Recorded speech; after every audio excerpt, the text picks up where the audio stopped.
परम पिता परमात्मा के सभी अंशों को मेरा सादर नमस्कार। एक भाई जी कमेंट किए हैं और कमेंट में लिख रहे हैं कि भाई जी, ब्रह्मचर्य नाश से शरीर झुक गया है, क्या करें प्लीज रिप्लाई।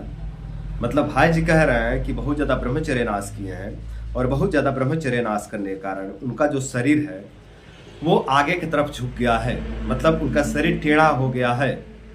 जिस तरह से वृद्ध अवस्था में होता है कि जब कोई व्यक्ति वृद्ध होता है, जब शरीर पुराना होता है तो उस शरीर में वात दोष का प्रकोप होता है। मतलब वृद्ध अवस्था में तो वात दोष का प्रकोप होता ही होता है ना।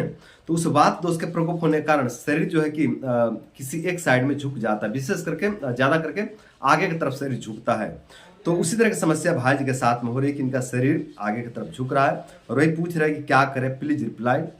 तो देखिए, अगर किसी भाई के साथ में इस तरह की समस्या हो रही है कि बहुत ज़्यादा ब्रह्मचर्य नाश कर लिए हैं और बहुत ज़्यादा ब्रह्मचर्य नाश करने के कारण उनके शरीर में टेढ़ापन आ रहा है, उनके शरीर में किसी तरफ झुकाव आ रहा है, या तो आगे की तरफ या तो पीछे की तरफ, या फिर कई लोग जो है कि किसी एक साइड से भी टेढ़ा हो जाते हैं। तो यदि किसी भी दिशा में आपका शरीर टेढ़ा हो रहा है, वो आगे पीछे चाहे दाएं चाहे बाएं, किसी भी दिशा में आपका शरीर टेढ़ा हो रहा है तो आपको घबराने की जरूरत नहीं है। जिस कारण से आपके शरीर में ये सिम्टम्स प्रकट हुए हैं उस कारण को ही खत्म कर दीजिए। इसका प्रधान चिकित्सा तो यही है ना। मतलब जिस कारण से आपके शरीर में इस तरह के रोग दोष प्रकट हो रहे हैं, इस तरह का लक्षण प्रकट हो रहा है, उस कारण को ही खत्म कर दीजिए। तो आपका जो ये रोग है, ये जो समस्या है, ये जो लक्षण है, ये ब्रह्मचर्य नाश करने से उत्पन्न हुए हैं, है ना। तो आप ब्रह्मचर्य नाश करना ही बंद कर दीजिए। आप ब्रह्मचर्य व्रत का पालन कीजिए और साथ ही आप कुछ योग आसन का भी अभ्यास करिए, जैसे कि पवन मुक्त आसन, शलभ आसन, मरकट आसन, इस तरह के आसनों का अभ्यास करिए। इस तरह के आसनों का अभ्यास करने से भी जो शरीर में टेढ़ापन आया है, जो अंगों में टेढ़ापन आया है, वो टेढ़ापन धीरे धीरे पूरी तरह से दूर हो जाता है। तो आप शलभ आसन का, पवन मुक्त आसन का और मरकट आसन का अभ्यास कीजिए और साथ ही ब्रह्मचर्य व्रत का पालन कीजिए। ब्रह्मचर्य से जो शरीर में वात दोष का प्रकोप हुआ है उसका शमन होने लग जाता है। ब्रह्मचर्या बहुत अच्छा वातनाशक औषधि है, बहुत अच्छा वातनाशक औषधि है। और सबसे अच्छी बात तो यह है कि यह आपको निःशुल्क में जो है कि उपलब्ध हो जाता है।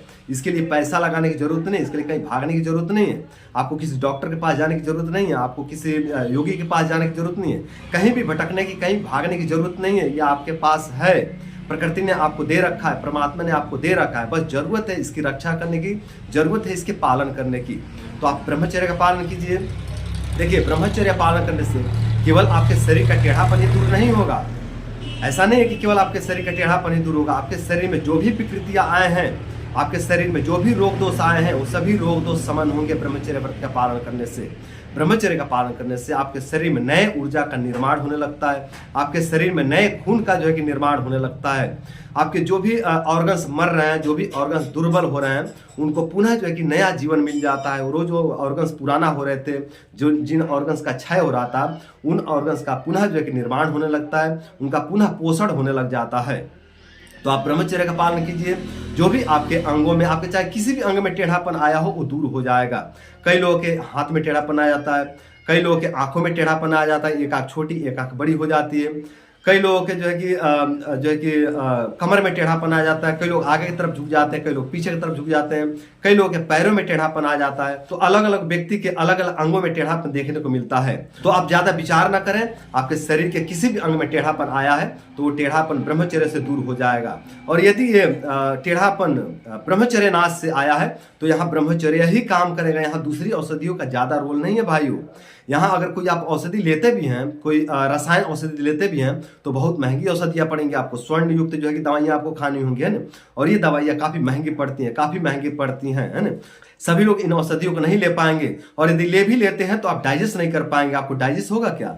यदि आप बहुत ज़्यादा ब्रह्मचर्य नाश कर लिए हैं तो सीधी सी बात है कि आपकी जठराग्नि भी दुर्बल हो गई है, और आपके पाचक अग्नि यदि कमजोर हो गई है, पाचक अग्नि पर दुष्प्रभाव पड़ा है, तो महंगी दवाइयाँ खा करके कोई ज़्यादा मतलब नहीं रहेगा। अच्छा तो ये होगा कि पहले आप ब्रह्मचर्य करें, पहले आप कुछ महीनों तक ब्रह्मचर्य व्रत करें, जिससे आपके शरीर के जो रोग दोष हैं वो शमन हो जाए।